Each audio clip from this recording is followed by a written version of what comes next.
Hey everyone, this is the Harbor Freight 30-inch bending brake. I've made a few modifications and I'll touch base on those. I'll segment this video to hopefully speed the process. So to mount this, I purchased a 2x10. Has mounting brackets on either side, two holes drilled on the far left and right, and I use those with some simple carriage bolts going up from the underside. The 2x10 allows me to remove the clamps and put it off to the side until I need to use it. So for the modifications at this point, I've added a third hole through the mounting bracket and ran a long carriage bolt up and through.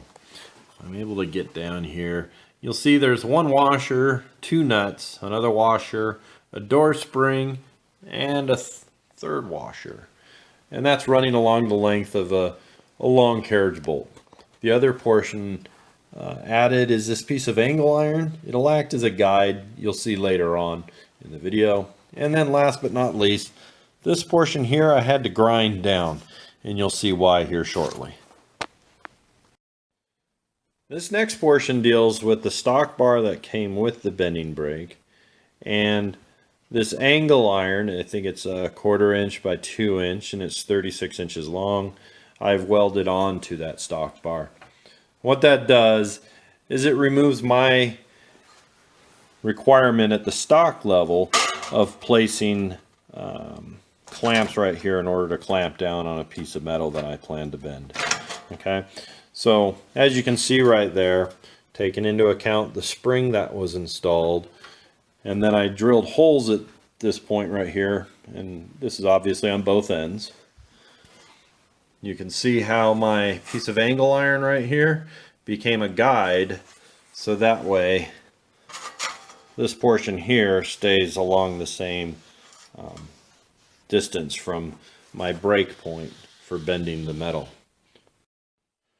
So what those springs basically have done is created a hands-free type of mounting system where now I'm able to slide the sheet metal that I plan on bending and be able to place it in a certain location that works for me.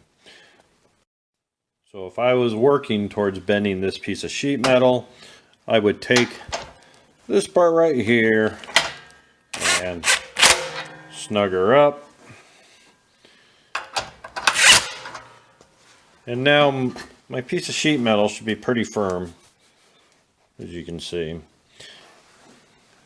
And then it's just a simple bend up and presto. A nice clean bend that stays aligned by the use of these guides.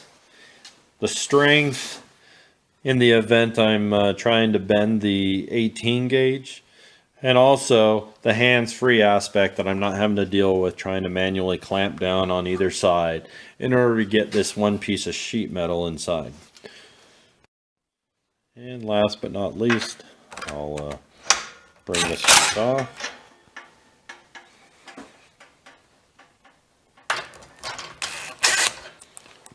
Okay.